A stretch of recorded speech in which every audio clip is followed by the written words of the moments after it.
Hello, you are welcome once again to my channel, Research Made Easy. The purpose of this channel is to give a lot of education to people in academia, being it a student, being a lecturer, supervisor, whoever wants to know more about research. This channel is very important for you. So if you're new to this channel and you want to get more content, kindly subscribe to the channel, like, share, and you can leave a comment if there's something that you want me to give a lecture on. As time goes on, you can leave a comment and I will take it up and move on from there. So my name is Samson Afrifa Jr. I'm a research and organizational consultant, and I have been doing this, helping people across the globe in thesis writing, dissertations, data analysis, different topics, different areas for the past 10 years.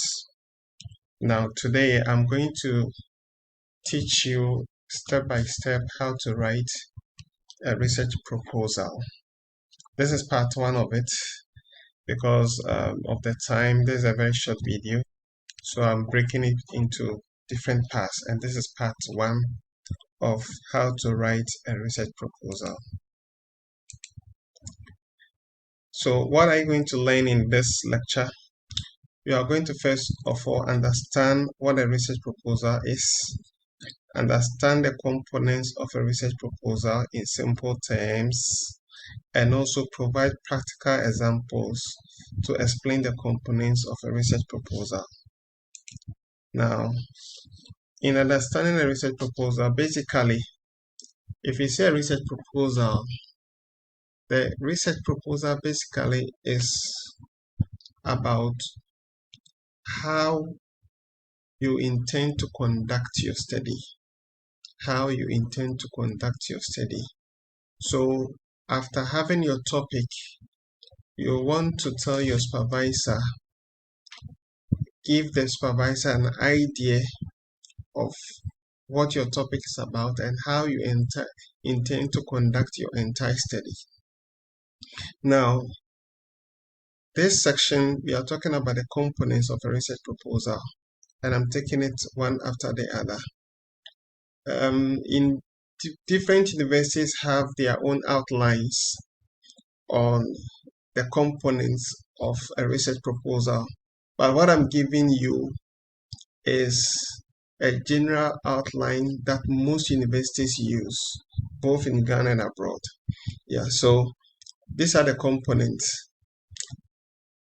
First is the background to the study.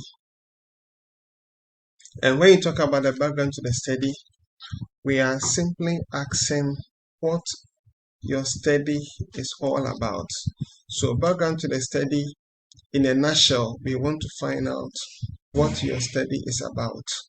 Okay, so example, if you have a topic like the impact of performance appraisal on employee performance in the banking industry, your background to the study should be able to introduce us to what performance appraisal is, what studies have been done on performance appraisal and employee performance, whether in Ghana or outside Ghana.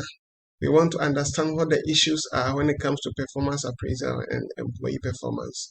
So your background in a nutshell is, what is your study about? We need to understand the key concept of your study, how are the variables relating to each other and all that. After your background, we come to the statement of the problem. And when you talk of statement of the problem, what all that we want to know is, why are you conducting the study? In other sense, what has been done about your topic and what is left to be done? That is the problem statement. So normally a lot of people make the mistake of bringing in a lot of background information in your problem statement. It is very wrong. Your problem statement is basically trying to let us understand why you are conducting the study. So that leads to what we call in research the gaps that you identify in literature. Later on, I'm going to do a whole video on how to write a very good problem statement. So I wouldn't want to spend my time on this for now. But the problem statement of every study is why you are conducting the study. What gaps have you identified in literature that necessitates your study and all that? Now, your research objectives is more of what does your study seek to achieve? What does your study seek to achieve?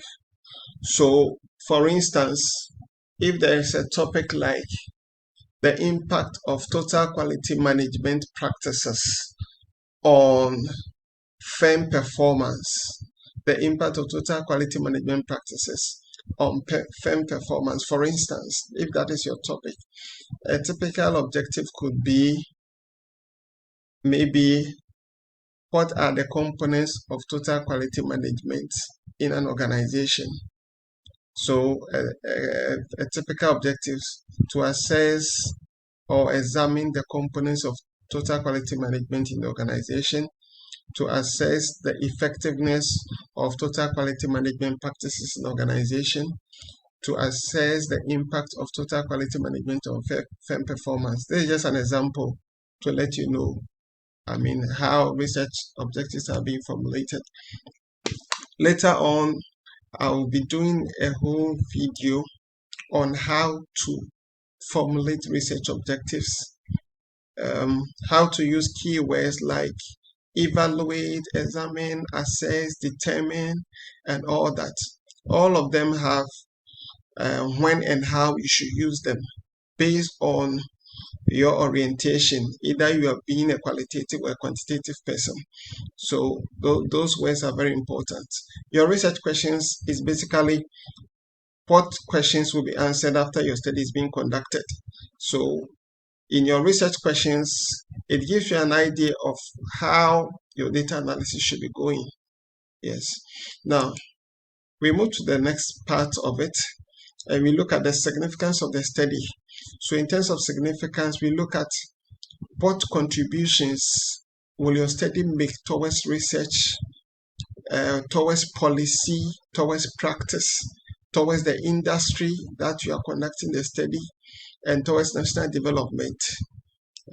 I'll take my time and do proper video on the significance, because it's a whole thing that a lot of people fumble with. They don't know how to put together the significance of the study. So when you take, for instance, what contributions your study is going to make towards research, there's a way to go about it in terms of policy, in terms of practice, in terms of industry, in terms of national development and what have you. You need to understand how you need to formulate your writing to make it very appealing to your supervisor. Now, the next thing is the scope of the study. And with the scope, we have what you call the geographical scope. So geographical scope is basically the area in which the study is being conducted. So for instance, if you are doing a study on, let's say, the impact of employee training and development on employee performance in the Ghana banking industry, and let's say you are using banks in Accra.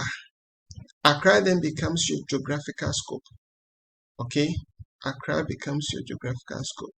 Now, we also have what you call the conceptual scope, and this normally happens when you are working on a variable which has sub-dimensions.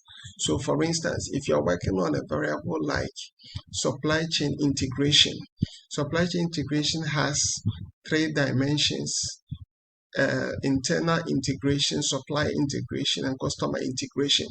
So in your conceptual scope, you need to mention those three sub-dimensions as the key concept you are looking at when you are talking about supply chain integration.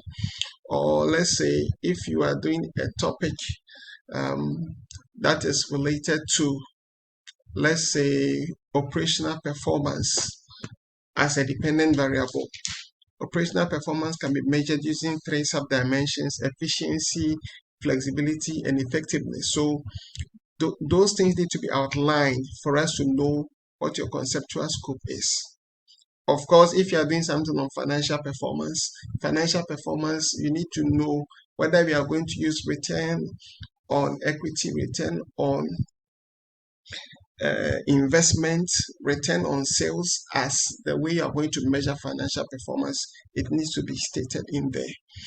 Now, you also have what you call the limitations of the study. That is what your study could not cover, or the constraints, which could be an issue of methodology. Maybe your study could have used both qualitative and quantitative, but because of time you couldn't combine the two. It becomes a limitation and what have you. Now, we also come to the methodology, the proposed methodology. This is a whole thing that I'll do a video on later on, because you need to let us know your research design, the population, sample size, the sampling techniques, data collection, instrumentation analysis techniques, and ethical considerations. But because you are doing a research proposal, mostly you give very few information on all these areas, bits of it, maybe 1 line, 2 lines, you are done.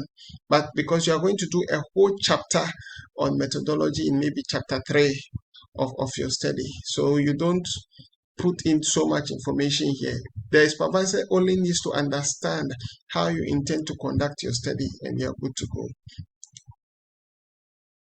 Now, so in my next video, I will take you through a step-by-step approach on how to write a good background to the study, whereby we'll be looking at issues like the general to specific rule, the issue-based writing, and logical transitions or flows when you're writing a research background, which is the first aspect of a research proposal.